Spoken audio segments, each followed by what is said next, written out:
Hello നമസ്കാരം കൂട്ടുകാരെ. University LGS അതുപോലെ LGS മെയിൻസിന് വേണ്ട സിലബസ് ഓറിയൻറ്റഡ് ആയിട്ടുള്ള ക്ലാസ്സുകളാണ് നമ്മളിപ്പോൾ നൽകി വരുന്നത്. SCRT ബേസ്ഡ് ആയിട്ടുള്ള ക്ലാസ്സാണ് പഠിച്ചുകൊണ്ടിരിക്കുന്നത്. ഓക്കെ, അങ്ങനെ നമ്മൾ രണ്ടാമത്തെ മൊഡ്യൂൾ അവസാനിച്ചിരിക്കുകയാണ്.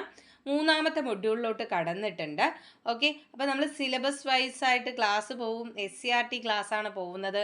തീർച്ചയായിട്ടും എക്സാംസിന് ഈ ഒരു പാറ്റേണിലുള്ള ക്വസ്റ്റ്യൻസ് തന്നെയായിരിക്കും വരുന്നത്. അതുപോലെ തന്നെ പ്രീവിയസ് ഇയറിൽ നടന്നിട്ടുള്ള എക്സാംസിൻ്റെ ക്വസ്റ്റ്യൻ പേപ്പർ അനാലിസിസ് അതും ഇതിൻ്റെ കൂടെ നമ്മൾ കണ്ടിന്യൂ ചെയ്ത് പോകുന്നുണ്ട്. ഇനി കൂടുതലായിട്ട് നമ്മൾ ഈ ക്വസ്റ്റ്യൻ പേപ്പർ അനലൈസ് ചെയ്യുന്നതിനോടൊപ്പം ആൻസർ വിത്ത് അതിൻ്റെ കണക്റ്റഡ് ഫാക്ട്സ് വരുന്ന രീതിയിൽ നമ്മൾ ക്വസ്റ്റ്യൻ പേപ്പർ ഒന്നുകൂടെ ഒന്ന് വിശദമായിട്ട് അനലൈസ് ചെയ്യാനുള്ള തയ്യാറെടുപ്പിലാണ്. ഓക്കെ, അപ്പോൾ എല്ലാവരും കൂടെ കാണണം, എല്ലാവർക്കും പഠിച്ച് മുന്നേറാം. തീർച്ചയായിട്ടും നമ്മൾ ഒരു ഗോള് നമ്മൾ വിചാരിച്ചിട്ടുണ്ടെങ്കിൽ അത് അച്ചീവ് ചെയ്തിട്ടേ കാര്യമുള്ളൂ. അപ്പോൾ തുടർന്ന് പഠിക്കുക, പഠിത്തത്തിൽ ബ്രേക്ക് വരരുത്. എന്ത് വന്നാലും ഈ പഠനം കണ്ടിന്യൂ ചെയ്ത് പോവുക. കുറച്ച് ദിവസങ്ങളെ നമുക്ക് മുന്നിലുള്ളൂ. തീർച്ചയായിട്ടും നമ്മൾ നമ്മുടെ ടാർഗറ്റ് അച്ചീവ് ചെയ്തിരിക്കും, യാതൊരു സംശയമില്ല കേട്ടോ. അപ്പോൾ നമ്മൾ ക്ലാസ്സിലോട്ട് കിടക്കുകയാണ്. എന്താണ് തേർഡ് മൊഡ്യൂൾ പറയുന്നത്? ഒരു പൗരൻ്റെ അവകാശങ്ങളും കടമകളും. ഒരു പൗരൻ്റെ അവകാശങ്ങളും കടമകളും ഇന്ത്യൻ ഭരണഘടന അടിസ്ഥാന വിവരങ്ങൾ, ഇന്ത്യൻ ഭരണഘടന അടിസ്ഥാന വിവരങ്ങൾ എന്നിവ അടങ്ങിയതാണ് എന്താ തേർഡ് മൊഡ്യൂൾ. 5 മാർക്കിനുള്ള മൊഡ്യൂളാണ് അല്ലേ, പോർഷൻസ് ആണ്. ഓക്കെ, അപ്പം ഇതിൽ വരുന്ന ഭാഗങ്ങൾ ഏതൊക്കെയാണെന്ന് അറിയാലോ.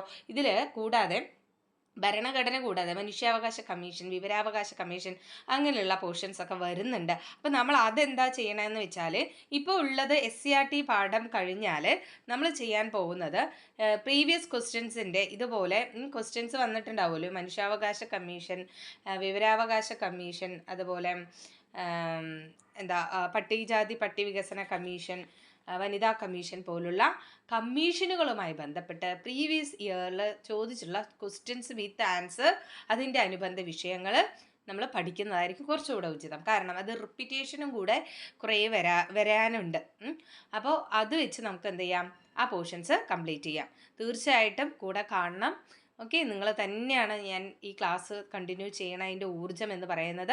കൂടാതെ ഈ SCRT പോയിൻറ്റ്സ് നിങ്ങൾക്ക് റീഡ് ചെയ്യാൻ പ്രയാസം ഉണ്ടെങ്കിൽ, അതായത് ക്ലാസ്സിനൊപ്പം റീഡ് ചെയ്യാൻ പ്രയാസം ഉണ്ടെങ്കിൽ നമുക്കൊരു ടെലഗ്രാം ചാനലുണ്ട്. അതിനകത്ത് ക്ലാസ് എടുക്കുന്നതിൻ്റെ ആ PDF നോട്ട്സ് മാത്രമാണ് ഷെയർ ചെയ്യുന്നത്.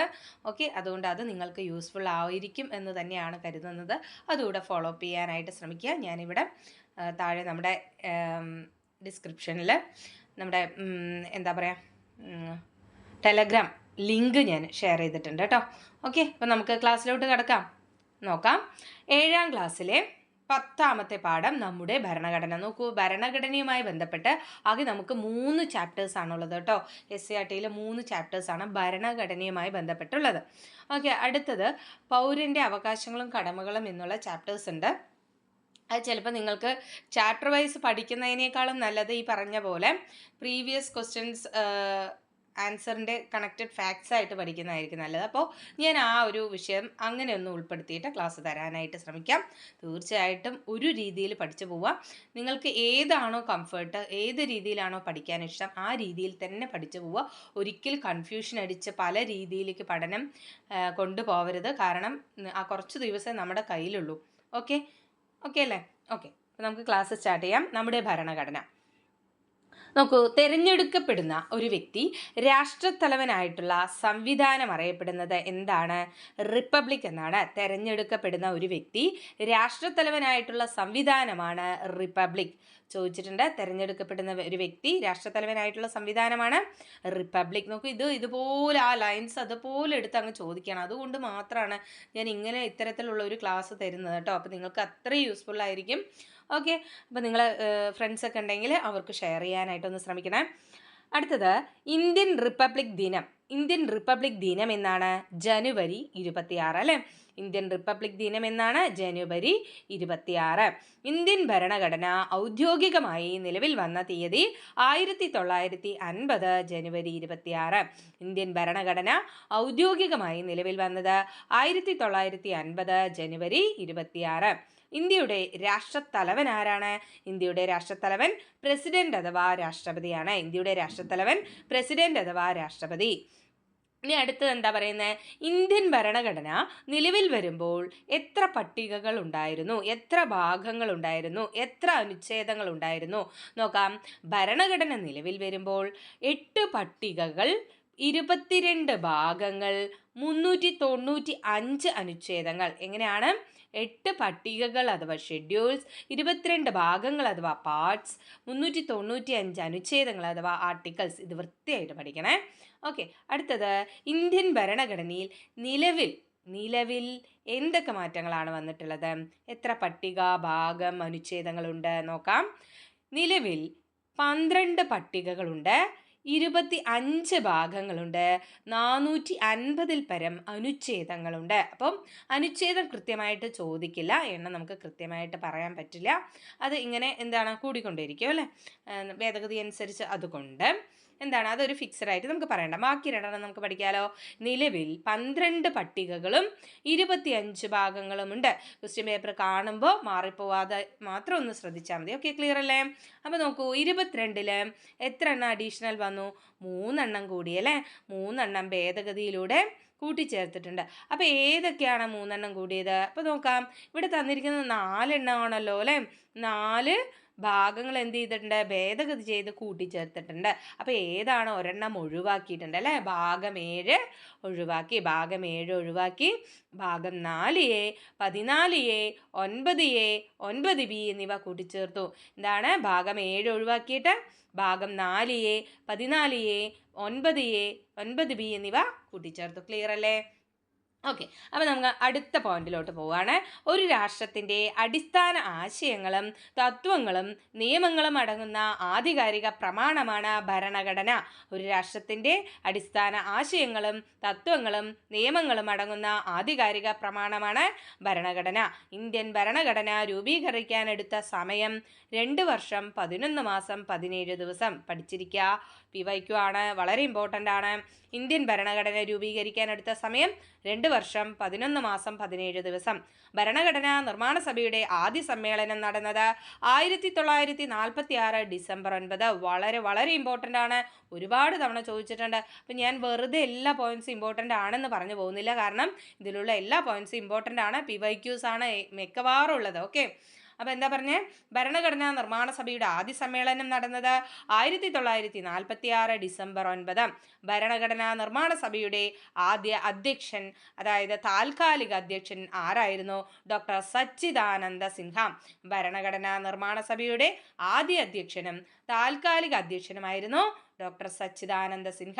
ഭരണഘടനാ നിർമ്മാണ സഭയുടെ സ്ഥിരം അധ്യക്ഷനായത് ഡോക്ടർ രാജേന്ദ്ര പ്രസാദാണ്. ഭരണഘടനാ നിർമ്മാണ സഭയുടെ സ്ഥിരം അധ്യക്ഷനായിരുന്നു ഡോക്ടർ രാജേന്ദ്ര പ്രസാദ്. ഭരണഘടനാ ഡ്രാഫ്റ്റിംഗ് കമ്മിറ്റിയുടെ അധ്യക്ഷനാണ് ഡോക്ടർ BR അംബേദ്കർ. ഭരണഘടനാ ഡ്രാഫ്റ്റിംഗ് കമ്മിറ്റിയുടെ അധ്യക്ഷൻ ഡോക്ടർ BR അംബേദ്കർ. ഇന്ത്യൻ ഭരണഘടനയുടെ ശില്പി ആരാണ്? അംബേദ്കർ ആണ്. ഇന്ത്യൻ ഭരണഘടനയുടെ ശില്പി അംബേദ്കർ. ഭരണഘടനാ നിർമ്മാണ സഭ ഭരണഘടനയ്ക്ക് അംഗീകാരം നൽകിയത് 1949 നവംബർ 26. മിക്ക ആളുകളും തെറ്റിക്കുന്ന ഒരു പോയിന്റാണിത്. എന്താണ്? ഭരണഘടനാ നിർമ്മാണ സഭ ഭരണഘടനയ്ക്ക് അംഗീകാരം നൽകിയത് എപ്പോഴാണ്? 1949 നവംബർ 26. ശരിയാണ്, ഭരണഘടനാ നിർമ്മാണ സഭ തന്നെയാണ് ഭരണഘടന ഉണ്ടാക്കിയത് എന്ന് പറഞ്ഞ് ആ ഭരണഘടനയ്ക്ക് അംഗീകാരം നൽകണ്ടേ? അപ്പോൾ ആ അംഗീകാരം നൽകിയത് ആര് തന്നെയാണ്? ഈ ഭരണഘടനാ നിർമ്മാണ സഭ തന്നെയാണ്. അപ്പോൾ എന്നാണ് അംഗീകാരം നൽകിയത്? 1949 നവംബർ 26. അപ്പോൾ നവംബർ 26-ന്റെ പ്രാധാന്യം എന്താണ്? ഭരണഘടനാ ദിനമാണ്. എന്താണ്? ഭരണഘടനാ ദിനമാണ് നവംബർ 26. ഭരണഘടനയുടെ ആമുഖപ്രകാരം ഭാരതം എന്ന് പറയുന്നത് ഒരു പരമാധികാര സ്ഥിതി സമത്വ മതേതര ജനാധിപത്യ റിപ്പബ്ലിക്കാണ്. ഭരണഘടനയുടെ ആമുഖപ്രകാരം ഭാരതം ഒരു പരമാധികാര സ്ഥിതി സമത്വ മതേതര ജനാധിപത്യ റിപ്പബ്ലിക്കാണ്. അതായത് PSMGR എന്ന് കോഡ് വെച്ച് ഓർത്തിരിക്കുക. PSMGR. ക്ലിയർ ആണോ? അടുത്തത് ഭരണഘടനയുടെ ആമുഖം എഴുതിയത് ആരാണ്? ഭരണഘടനയുടെ ആമുഖം എഴുതിയത് ജവഹർലാൽ നെഹ്റു. ആരാണ്? ജവഹർലാൽ നെഹ്റു. ഇന്ത്യൻ ഭരണഘടനയുടെ സത്തയും താക്കോലുമായി കണക്കാക്കുന്നത് ആമുഖമാണ്. ഇന്ത്യൻ ഭരണഘടനയുടെ സത്തയും താക്കോലുമായി കണക്കാക്കുന്നത് ആമുഖമാണ്. ക്ലിയർ അല്ലേ? ഓക്കെ, അപ്പം നമുക്കൊന്ന് റിവൈസ് ചെയ്താലോ? നോക്കാം. തിരഞ്ഞെടുക്കപ്പെട്ട ഒരു വ്യക്തി രാഷ്ട്രത്തലവനായിട്ടുള്ള സംവിധാനം അറിയപ്പെടുന്ന റിപ്പബ്ലിക്. ഇന്ത്യൻ റിപ്പബ്ലിക് ദിനം ജനുവരി 26. ഇന്ത്യൻ ഭരണഘടന ഔദ്യോഗികമായി നിലവിൽ വന്ന തീയതി 1950 ജനുവരി 26. ഇന്ത്യയുടെ രാഷ്ട്രത്തലവനാണ് പ്രസിഡന്റ് അഥവാ രാഷ്ട്രപതി. ഇന്ത്യൻ ഭരണഘടന നിലവിൽ വരുമ്പോൾ 8 പട്ടികകൾ, 22 ഭാഗങ്ങൾ, 395 ആർട്ടിക്കിളുകൾ എന്നിവ ഉണ്ടായിരുന്നു. ഇന്ത്യൻ ഭരണഘടനയിൽ നിലവിൽ 12ഓളം പട്ടികകളും 25 ഭാഗങ്ങളും 450-ൽ പരം അനുച്ഛേദങ്ങളുമാണുള്ളത്. ഒരു രാഷ്ട്രത്തിൻ്റെ അടിസ്ഥാന ആശയങ്ങളും തത്വങ്ങളും നിയമങ്ങളും അടങ്ങുന്ന ആധികാരിക പ്രമാണമാണ് ഭരണഘടന. ഇന്ത്യൻ ഭരണഘടന രൂപീകരിക്കാനെടുത്ത സമയം 2 വർഷം 11 മാസം 17 ദിവസം. ഭരണഘടനാ നിർമ്മാണ സഭയുടെ ആദ്യ സമ്മേളനം നടന്നത് 1946 ഡിസംബർ 9. ഭരണഘടനാ നിർമ്മാണ സഭയുടെ ആദ്യ അധ്യക്ഷനും അതായത് താൽക്കാലിക അധ്യക്ഷനും ഡോക്ടർ സച്ചിദാനന്ദ സിൻഹയായിരുന്നു. ഭരണഘടനാ നിർമ്മാണ സഭയുടെ സ്ഥിരം അധ്യക്ഷൻ ഡോക്ടർ രാജേന്ദ്ര പ്രസാദ്. ഭരണഘടനാ ഡ്രാഫ്റ്റിംഗ് കമ്മിറ്റിയുടെ അധ്യക്ഷനാണ് ഡോക്ടർ BR അംബേദ്കർ.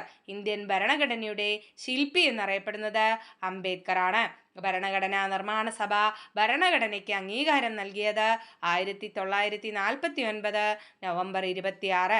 ഭരണഘടനാ ദിനം നവംബർ 26. ഭരണഘടനയുടെ ആമുഖപ്രകാരം ഭാരതം ഒരു പരമാധികാര, സ്ഥിതി സമത്വ, മതേതര, ജനാധിപത്യ റിപ്പബ്ലിക്കാണ്. ഭരണഘടനയുടെ ആമുഖം എഴുതിയത് ഡോക്ടർ ജവഹർലാൽ നെഹ്റു. ഇന്ത്യൻ ഭരണഘടനയുടെ സത്തയും താക്കോലുമായി കണക്കാക്കുന്നത് ആമുഖത്തെയാണ്. ക്ലിയർ അല്ലേ?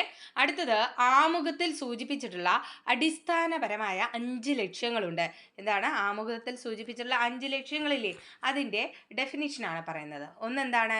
പരമാധികാരം അല്ലേ?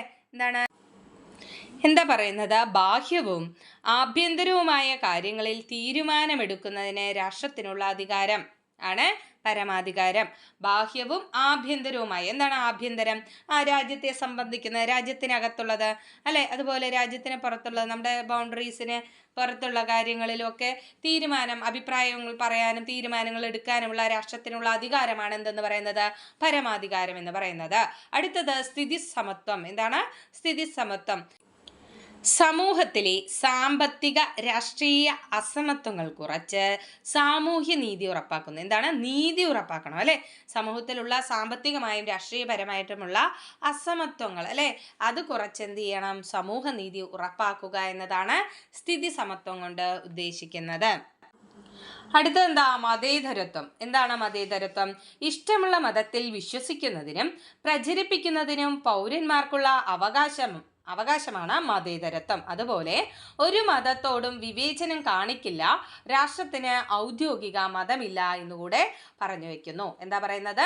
ഇഷ്ടമുള്ള മതത്തിൽ വിശ്വസിക്കുന്നതിനും പ്രചരിപ്പിക്കുന്നതിനും പൗരന്മാർക്ക് അവകാശമുണ്ട്, ഒരു മതത്തോടും വിവേചനം കാണിക്കില്ല, രാഷ്ട്രത്തിന് ഔദ്യോഗികമായി മതമില്ല എന്നതാണ് മതേതരത്വം എന്നതുകൊണ്ട് ഉദ്ദേശിക്കുന്നത്.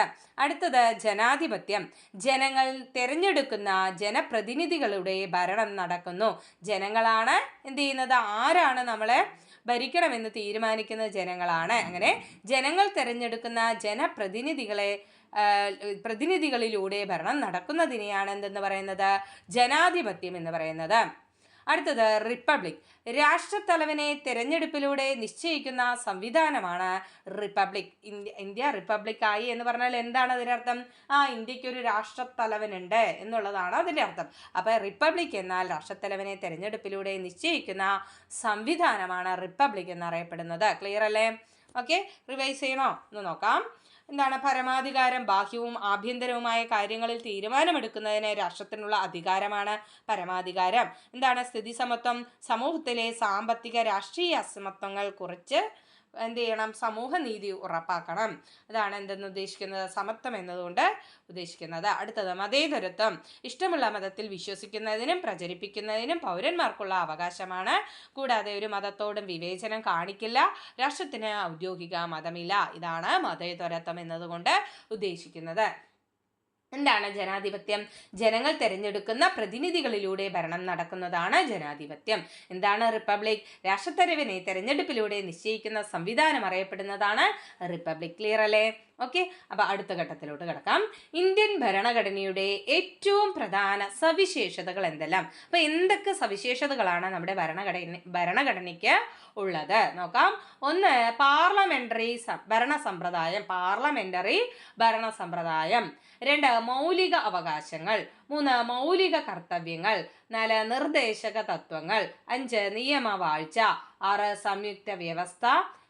ഏഴ്, എഴുതപ്പെട്ട ഭരണഘടന. എട്ട്, സ്വതന്ത്ര നീതിന്യായ വ്യവസ്ഥ. നോക്കാം എന്തെല്ലാമാണ് പറയുന്നത്. പാർലമെന്ററി ഭരണ സമ്പ്രദായം. ഓക്കെ, ഭരണത്തിന്റെ കേന്ദ്രം എവിടെയാണ്? പാർലമെന്റ് ആണ് അല്ലെ. പിന്നെ മൗലിക അവകാശങ്ങൾ. നമുക്ക് തീർച്ചയായിട്ടും കുറെ മൗലികമായിട്ടുള്ള അവകാശങ്ങളുണ്ട്. അതുപോലെ തന്നെ തിരിച്ച കടമകളുണ്ട്, കർത്തവ്യങ്ങളുണ്ട്, നിർദ്ദേശ തത്വങ്ങളുണ്ട് അല്ലെ. നിയമവാഴ്ചയുണ്ട്, നിയമപ്രകാരമാണ് എല്ലാം നടക്കുന്നത്. സംയുക്ത വ്യവസ്ഥയാണ്, അതായത് ഫെഡറൽ സിസ്റ്റമാണ് നമുക്കുള്ളത്. എഴുതപ്പെട്ട ഭരണഘടനയാണ്. സ്വതന്ത്ര നീതിന്യായ വ്യവസ്ഥയാണ്. ഓക്കെ, ഇതെല്ലാമാണ് ഭരണഘടനയുടെ പ്രധാന സവിശേഷതകൾ. ക്ലിയർ അല്ലേ? അടുത്തത് എന്താ? ജനങ്ങൾ തെരഞ്ഞെടുത്ത പ്രതിനിധി സഭയിലൂടെ ഭരണം നടത്തുന്ന സംവിധാനമാണ് പാർലമെന്ററി ഭരണ സമ്പ്രദായം. അപ്പൊ എന്താണ് പാർലമെന്ററി ഭരണ സമ്പ്രദായം എന്ന് പറഞ്ഞാൽ ജനങ്ങൾ തെരഞ്ഞെടുത്ത പ്രതിനിധി സഭയിലൂടെ ഭരണം നടത്തുന്ന സംവിധാനം അല്ലെ. നമ്മൾ തെരഞ്ഞെടുക്കുന്ന ആളുകളാണ് എവിടെ ചെല്ലുന്നത്? പാർലമെന്റിലോട്ട് ചെല്ലുന്നത് അല്ലെ. അവിടെയാണ് ഭരണത്തിന്റെ കേന്ദ്രം. അതാണ് എന്തെന്നറിയപ്പെടുന്നത്? സമ്പ്രദായമാണ് എന്തെന്നറിയപ്പെടുന്നത്? പാർലമെന്ററി ഭരണ സമ്പ്രദായം എന്നറിയപ്പെടുന്നത്. ഓക്കെ, ക്ലിയർ അല്ലേ? പാർലമെന്റിന്റെ പ്രധാന ചുമതല എന്ന് പറഞ്ഞാൽ എന്താണ് പാർലമെന്റിൽ നടക്കുന്നത്? നിയമനിർമ്മാണം. എന്താണ് പ്രധാന ചുമതല? നിയമനിർമ്മാണം. പാർലമെന്റിന്റെ പ്രധാന ചുമതല നിയമനിർമ്മാണം. ക്ലിയർ അല്ലേ? ഓക്കെ, ഒരു ബില്ലൊക്കെ അവതരിപ്പിച്ച് അത് രാഷ്ട്രപതി ഒപ്പിട്ടാൽ എന്തായി മാറും? നിയമമായി മാറും. ക്ലിയർ അല്ലേ? ഓക്കെ, അടുത്തത് ജനങ്ങൾ നേരിട്ട് ഭരണത്തലവനെ തെരഞ്ഞെടുക്കുന്ന സംവിധാനം അറിയപ്പെടുന്നതാണ് പ്രസിഡൻഷ്യൽ സമ്പ്രദായം. ജനങ്ങൾ നേരിട്ട് ഭരണത്തലവനെ തെരഞ്ഞെടുക്കുന്ന സംവിധാനമാണ് എന്തെന്നറിയപ്പെടുന്നത്? പ്രസിഡൻഷ്യൽ സമ്പ്രദായം. ക്ലിയർ ആണോ? അപ്പൊ അങ്ങനെ പ്രസിഡൻഷ്യൽ സമ്പ്രദായം നിലവിലുള്ള രാജ്യങ്ങൾ ഏതെല്ലാമാണെന്ന് നോക്കിയാലോ. പ്രസിഡൻഷ്യൽ സമ്പ്രദായമാണ് USA, ഫ്രാൻസ് എന്നിവിടങ്ങളിൽ നിലവിലുള്ളത്. അപ്പൊ USA, ഫ്രാൻസ് എന്നിവിടങ്ങളിലുള്ള സമ്പ്രദായം എന്താണ്? പ്രസിഡൻഷ്യൽ സമ്പ്രദായം ആണോ? ഓക്കെ, അടുത്തത് മൗലിക അവകാശങ്ങളെ കുറിച്ച് പ്രതിപാദിക്കുന്ന ഭരണഘടനയുടെ ഭാഗം. മൗലിക അവകാശങ്ങൾ. നോക്കൂ, അവകാശങ്ങളും കടമകളും കൺഫ്യൂസ് ആവരുത്. കാരണം നമുക്ക് ആദ്യം എന്ത് കിട്ടണം? അവകാശം കിട്ടണം. അവകാശം കിട്ടിയാലേ നമ്മൾ നമ്മുടെ കടമ ചെയ്യുള്ളൂ. ക്ലിയർ അല്ലേ? ഓക്കെ, അപ്പൊ അങ്ങനെ അങ്ങ് ഓർത്തിരിക്കുക. മൗലിക അവകാശങ്ങളെ കുറിച്ച് പ്രതിപാദിക്കുന്ന ഭരണഘടനയുടെ ഭാഗമാണ് ഭാഗം 3. ഏതാണ്? ഭാഗം 3. ഓക്കെ, അപ്പോ നമ്മുടെ മൗലിക അവകാശങ്ങൾ എത്ര എണ്ണമാണ് ഉള്ളത്? 6 മൗലിക അവകാശങ്ങളുണ്ട് അല്ലെ. 6 മൗലിക അവകാശങ്ങളുണ്ട്. നിലവിൽ മൗലിക അവകാശങ്ങൾ എത്ര തരം? 6. ഓക്കെ, അപ്പൊ 6 എണ്ണം ഏതെല്ലാമാണെന്ന് നോക്കാം. ഒന്ന്, സമത്വത്തിനുള്ള അവകാശം. സമത്വത്തിനുള്ള അവകാശം. 2, സ്വാതന്ത്ര്യത്തിനുള്ള അവകാശം. 3, ചൂഷണത്തിനെതിരെയുള്ള അവകാശം. 4, മതസ്വാതന്ത്ര്യത്തിനുള്ള അവകാശം. 5, സാംസ്കാരികവും വിദ്യാഭ്യാസപരവുമായ അവകാശം.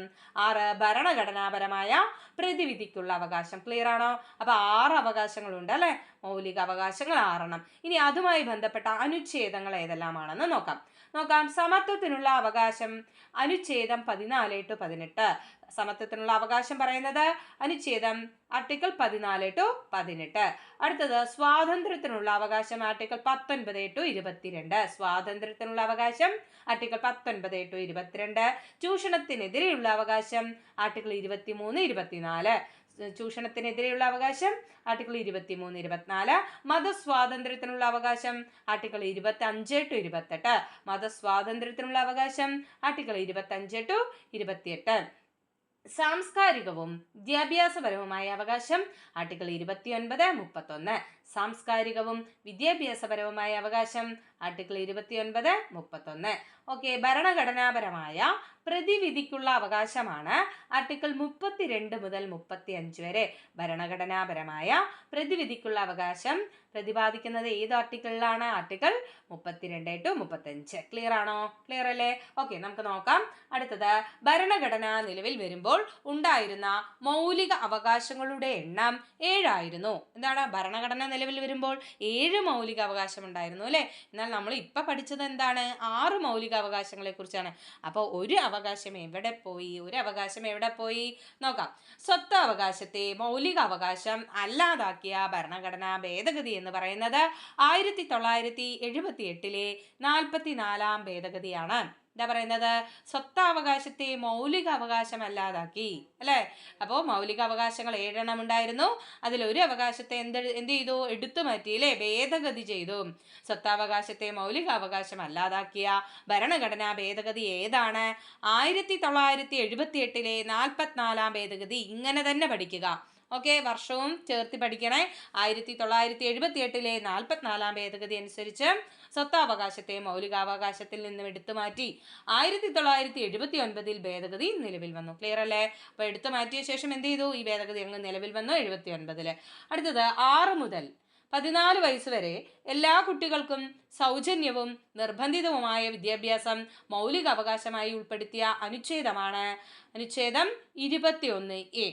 6 മുതൽ 14 വയസ്സ് വരെ എല്ലാ കുട്ടികൾക്കും സൗജന്യവും നിർബന്ധിതവുമായ വിദ്യാഭ്യാസം മൗലിക അവകാശമായി ഉൾപ്പെടുത്തിയ അനുച്ഛേദമാണ് അനുച്ഛേദം 21A. വളരെ വളരെ ഇമ്പോർട്ടൻ്റ് ആണ്. ഒരുപാട് പരീക്ഷകളിൽ ചോദിച്ചിട്ടുണ്ട്. അപ്പോൾ അത് ഏത് വർഷമാണ്? ഏതാണ് ഭേദഗതി? 2002 86-ാം ഭേദഗതി. 2002 86-ാം ഭേദഗതി പ്രകാരം എന്തു ചെയ്തു? 21A നിലവിൽ വന്നു. ക്ലിയർ അല്ലേ? 21A നിലവിൽ വന്നു. എന്താണ് 21A? 6 മുതൽ 14 വയസ്സ് വരെ എല്ലാ കുട്ടികൾക്കും സൗജന്യവും നിർബന്ധിതവുമായ വിദ്യാഭ്യാസം നൽകുക എന്നുള്ളതാണ് എന്തെന്ന് പറയുന്നത്? Article 21A അനുശാസിക്കുന്നത്. ക്ലിയർ ആണോ?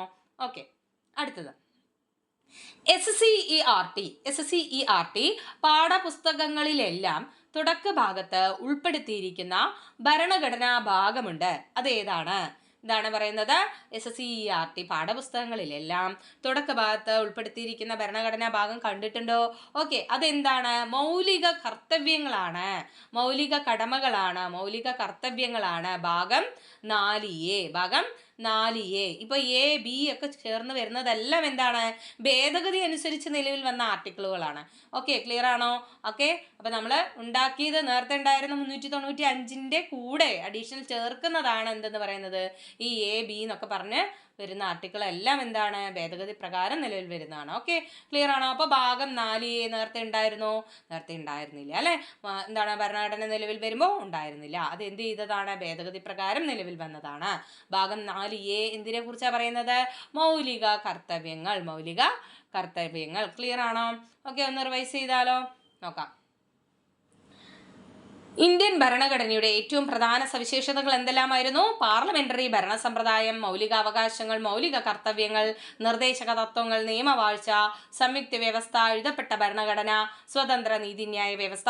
അടുത്ത, ജനങ്ങൾ തിരഞ്ഞെടുത്ത പ്രതിനിധി സഭയിലൂടെ ഭരണം നടത്തുന്ന സംവിധാനമാണ് പാർലമെന്ററി ഭരണ സമ്പ്രദായം. പാർലമെന്റിന്റെ പ്രധാന ചുമതല എന്ന് പറയുന്നത് നിയമനിർമ്മാണമാണ്. ജനങ്ങൾ നേരിട്ട് ഭരണത്തലവനെ തിരഞ്ഞെടുക്കുന്ന സംവിധാനമാണ് പ്രസിഡൻഷ്യൽ സമ്പ്രദായം. ഇങ്ങനെ പ്രസിഡൻഷ്യൽ സമ്പ്രദായം നിലവിലുള്ള രാജ്യങ്ങൾ ഏതെല്ലാമാണ്? USA, France.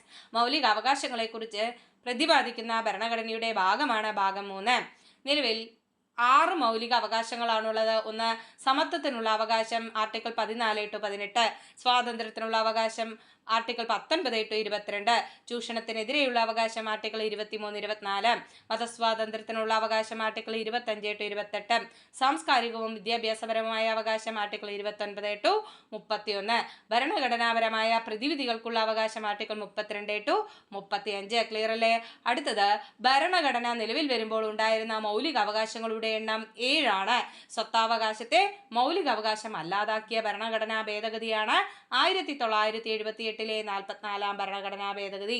1979 ഭേദഗതി നിലവിൽ വന്നു. 6 മുതൽ 14 വയസ്സ് വരെ എല്ലാ കുട്ടികൾക്കും സൗജന്യവും നിർബന്ധിതവുമായ വിദ്യാഭ്യാസം മൗലിക അവകാശമായി ഉൾപ്പെടുത്തിയ അനുച്ഛേദമാണ് അനുച്ഛേദം 21A. 2002 86 ഭേദഗതി പ്രകാരം ഈ അനുച്ഛേദം ഉൾപ്പെടുത്തി. SCERT പാഠപുസ്തകങ്ങളിലെല്ലാം തുടക്ക ഭാഗത്ത് ഉൾപ്പെടുത്തിയിരിക്കുന്ന ഭരണഘടനാ ഭാഗമാണ് ഭാഗം 4A എന്ന് പറഞ്ഞാൽ മൗലിക കർത്തവ്യങ്ങൾ. ഓക്കെ, ക്ലിയർ അല്ലേ? അപ്പോൾ നമുക്ക് കുറച്ച് പോയിന്റ്സും കൂടിയല്ലോ നോക്കാം. നോക്കൂ, മൗലിക അവകാശങ്ങൾ ഹനിക്കപ്പെട്ടാൽ കോടതിയെ സമീപിക്കാം. എന്നാൽ മാർഗനിർദ്ദേശക തത്വങ്ങൾ നടപ്പിലാക്കുന്നതിനായി കോടതിയെ സമീപിക്കാൻ കഴിയില്ല. എന്താ പറയുന്നത്? മൗലിക അവകാശങ്ങൾ ഹനിക്കപ്പെട്ടാൽ നമുക്ക് കോടതിയെ സമീപിക്കാം, എന്നാൽ മാർഗനിർദ്ദേശക തത്വങ്ങളുണ്ട് അല്ലേ? എന്താണ് മാർഗനിർദ്ദേശക തത്വങ്ങളുണ്ട്? ഈ മാർഗനിർദ്ദേശക തത്വങ്ങൾ നടപ്പിലാക്കാനായി കോടതിയെ സമീപിക്കാൻ കഴിയില്ല. ഓക്കെ, അടുത്തത് എന്താണ്? ഇത് ചോദിച്ചിട്ടുള്ളതാണ് കേട്ടോ. അടുത്തത് കേന്ദ്ര സംസ്ഥാന പ്രാദേശിക ഗവൺമെന്റുകൾക്ക് അധികാരം പങ്കിട്ട് നൽകുന്ന ഭരണരീതിയാണ് സംയുക്ത ഭരണ വ്യവസ്ഥ. നമ്മൾ ഫെഡറൽ സിസ്റ്റം എന്ന് പറഞ്ഞു അല്ലേ? നമ്മുടെ ഭരണഘടനയുടെ ഒരു സവിശേഷതയാണ് ഫെഡറൽ സിസ്റ്റം. എന്താണ് ഫെഡറൽ സിസ്റ്റം? കേന്ദ്ര സംസ്ഥാന പ്രാദേശിക ഗവൺമെന്റുകൾക്ക് അധികാരം പങ്കിട്ട് നൽകുന്ന ഭരണരീതിയാണ് എന്തെന്നറിയപ്പെടുന്നത് സംയുക്ത ഭരണ വ്യവസ്ഥ അഥവാ ഫെഡറൽ സിസ്റ്റം എന്നറിയപ്പെടുന്നത്. ക്ലിയർ അല്ലേ? എന്നാൽ എല്ലാ അധികാരവും കേന്ദ്ര ഗവൺമെന്റിൽ നിലനിർത്തുന്ന ഭരണരീതി അറിയപ്പെടുന്നത് ഏകായത്ത ഭരണവ്യവസ്ഥ അഥവാ യൂണിറ്ററി സിസ്റ്റം എന്നാണ്. എന്താണ്? എല്ലാ അധികാരവും കേന്ദ്ര ഗവൺമെന്റിന്റെ കീഴിൽ മാത്രമേ ഉള്ളൂ എങ്കിൽ അത്തരം ഗവൺമെന്റുകളെ അറിയപ്പെടുന്നത് അല്ലെങ്കിൽ അത്തരം ഭരണരീതി അറിയപ്പെടുന്നതാണ് ഏകായത്ത ഭരണവ്യവസ്ഥ അഥവാ യൂണിറ്ററി സിസ്റ്റം എന്ന് പറയുന്നത്. ക്ലിയർ അല്ലേ? ഓക്കെ, അടുത്തത് ലോകത്തിലെ ഏറ്റവും വലിയ എഴുതപ്പെട്ട ഭരണഘടനയുള്ള രാജ്യം ഏതാണ്? ഇന്ത്യയാണ്. ലോകത്തിലെ ഏറ്റവും വലിയ എഴുതപ്പെട്ട ഭരണഘടനയുള്ള രാജ്യം ഏതാണ്? ഇന്ത്യയാണ്. എഴുതപ്പെട്ട ഭരണഘടനയുള്ള രാജ്യങ്ങൾക്ക് ഉദാഹരണമാണ് ഏതൊക്കെ? ഇന്ത്യ, USA, ഓസ്ട്രേലിയ, ബ്രസീൽ, ദക്ഷിണാഫ്രിക്ക. ക്ലിയർ ആണോ? എഴുതപ്പെട്ട ഭരണഘടനയുള്ള രാജ്യങ്ങളാണ് ഇന്ത്യ, USA, ഓസ്ട്രേലിയ, ബ്രസീൽ, ദക്ഷിണാഫ്രിക്ക. അടുത്തത് എഴുതപ്പെടാത്ത ഭരണഘടനയുള്ള രാജ്യങ്ങൾക്ക് ഉദാഹരണങ്ങളാണ് ബ്രിട്ടൻ, ഇസ്രയേൽ, ഫ്രാൻസ്, ന്യൂസിലാൻഡ്. ഇങ്ങനെ തന്നെ പഠിക്കുക. Britain, Israel, France, New Zealand. Britain, Israel, France, New Zealand. Clear അല്ലേ? ഓക്കെ, അടുത്തത് നോക്കാം. ഭരണകൂടത്തിന്റെ പ്രധാന 3 ഘടകങ്ങൾ ഏതെല്ലാമാണ്? ഭരണകൂടത്തിന് പ്രധാനപ്പെട്ട 3 ഘടകങ്ങളുണ്ട്. 1 നിയമനിർമ്മാണ വിഭാഗം, 2 കാര്യനിർവഹണ വിഭാഗം, 3 നീതിന്യായ വിഭാഗം. ഏതൊക്കെയാണ്? നിയമനിർമ്മാണ വിഭാഗം, കാര്യനിർവഹണ വിഭാഗം, നീതിന്യായ വിഭാഗം. ക്ലിയർ അല്ലേ? അടുത്ത ഇന്ത്യയിൽ നിലവിലുള്ളത് സ്വതന്ത്ര നീതിന്യായ വ്യവസ്ഥയാണ്. മറ്റ് 2 ഘടകങ്ങളിൽ നിന്ന് സ്വതന്ത്രമായി നിൽക്കുന്ന ഇന്ത്യയിൽ എന്താണ്? സ്വതന്ത്ര നീതിന്യായ വ്യവസ്ഥയാണ് ഉള്ളത്. ഇന്ത്യയിലെ പരമോന്നത നീതിപീഠം എന്ന് പറയുന്നത് സുപ്രീം കോടതിയാണ്. ഇന്ത്യയിലെ പരമോന്നത നീതിപീഠം സുപ്രീം കോടതി. സംസ്ഥാനങ്ങളിലെ ഏറ്റവും ഉയർന്ന കോടതി ഏതാണ്? ഹൈക്കോടതി. സംസ്ഥാനങ്ങളിലെ ഏറ്റവും ഉയർന്ന കോടതി ഹൈക്കോടതി. സിവിൽ കേസുകൾ കൈകാര്യം ചെയ്യുന്ന ഏറ്റവും താഴ്ന്ന കോടതിയാണ് മുൻസിഫ് കോടതി. സിവിൽ കേസുകൾ കൈകാര്യം ചെയ്യുന്ന ഏറ്റവും താഴ്ന്ന കോടതിയാണ് മുൻസിഫ് കോടതി. എന്നാൽ ക്രിമിനൽ കേസുകൾ കൈകാര്യം ചെയ്യുന്ന ഏറ്റവും താഴ്ന്ന കോടതി മജിസ്ട്രേറ്റ് കോടതിയാണ്. ക്രിമിനൽ കേസുകൾ കൈകാര്യം ചെയ്യുന്ന ഏറ്റവും താഴ്ന്ന കോടതി മജിസ്ട്രേറ്റ് കോടതി. ഓക്കെ, ഇതൊക്കെ കൃത്യമായിട്ട് പഠിക്കുക. ഓക്കെ, അപ്പോൾ നമ്മളൊന്ന് റിവൈസ് ചെയ്യാം. മൗലിക അവകാശങ്ങൾ ഹനിക്കപ്പെട്ടാൽ കോടതിയെ സമീപിക്കാം, എന്നാൽ മാർഗനിർദ്ദേശക തത്വങ്ങൾ നടപ്പിലാക്കാനായി കോടതിയെ സമീപിക്കാൻ കഴിയില്ല. കേന്ദ്ര സംസ്ഥാന പ്രാദേശിക ഗവൺമെന്റുകൾക്ക് അധികാരം പങ്കിട്ട് നൽകുന്ന ഭരണരീതിയാണ് സംയുക്ത ഭരണ വ്യവസ്ഥ അഥവാ ഫെഡറൽ സിസ്റ്റം. എല്ലാ അധികാരവും കേന്ദ്ര ഗവൺമെന്റിൽ നിലനിർത്തുന്ന ഭരണരീതിയാണ് ഏകായത്ത ഭരണവ്യവസ്ഥ അഥവാ യൂണിറ്ററി സിസ്റ്റം. ലോകത്തിലെ ഏറ്റവും വലിയ എഴുതപ്പെട്ട ഭരണഘടനയുള്ള രാജ്യമാണ് ഇന്ത്യ. എഴുതപ്പെട്ട ഭരണഘടനയുള്ള രാജ്യങ്ങൾക്ക് ഉദാഹരണങ്ങൾ ഇന്ത്യ, USA, ഓസ്ട്രേലിയ, ബ്രസീൽ, ദക്ഷിണാഫ്രിക്ക. എഴുതപ്പെടാത്ത ഭരണഘടനയുള്ള രാജ്യങ്ങൾക്ക് ഉദാഹരണങ്ങളാണ് ബ്രിട്ടൻ, ഇസ്രയേൽ, ഫ്രാൻസ്, ന്യൂസിലാൻഡ് എന്നിവ.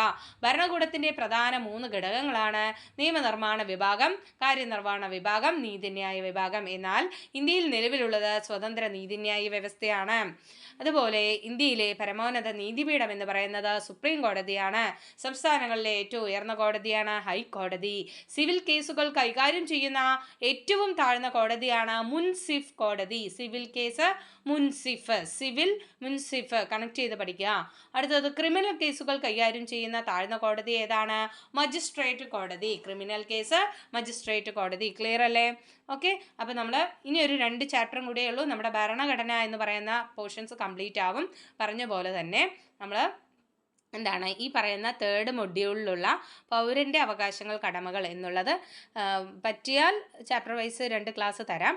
അല്ല എന്നുണ്ടെങ്കിൽ നമ്മൾ എന്ത് ചെയ്യാം, PYQയിൽ ചോദിച്ചുള്ളൂ. അതായിരിക്കും കുറച്ചുകൂടെ ബെറ്റർ. കാരണം ഒരുപാട് പോയിന്റ്സ് കിട്ടും നമുക്ക് SCERT അല്ലാതെ. ഓക്കെ, SCERT അല്ലാതെ മീൻസ് എന്താ പറയുക, ഇതുവരെ ചോദിച്ച് കണ്ടിട്ടുണ്ട്. ഓക്കെ, ഈ ഭരണഘടനയിലൊക്കെ എന്താണ് SCERT അല്ലാതെ പണ്ട് അനുവർത്തിച്ച സിസ്റ്റമൊക്കെ ഉണ്ട്. അപ്പോൾ അത്തരം ക്വസ്റ്റ്യൻസ് ഒക്കെ കടന്നു വരുന്നുണ്ട്. അപ്പോൾ ആ മേഖലയും കൂടെ നമുക്ക് ഉൾപ്പെടുത്തി പഠിക്കാം. ഓക്കെ, അപ്പോൾ നമ്മുടെ മൊഡ്യൂൾ എന്തായാലും കംപ്ലീറ്റ് ചെയ്യുക എന്നുള്ളതാണ് നമ്മുടെ ടാസ്ക്. ക്ലിയർ അല്ലേ?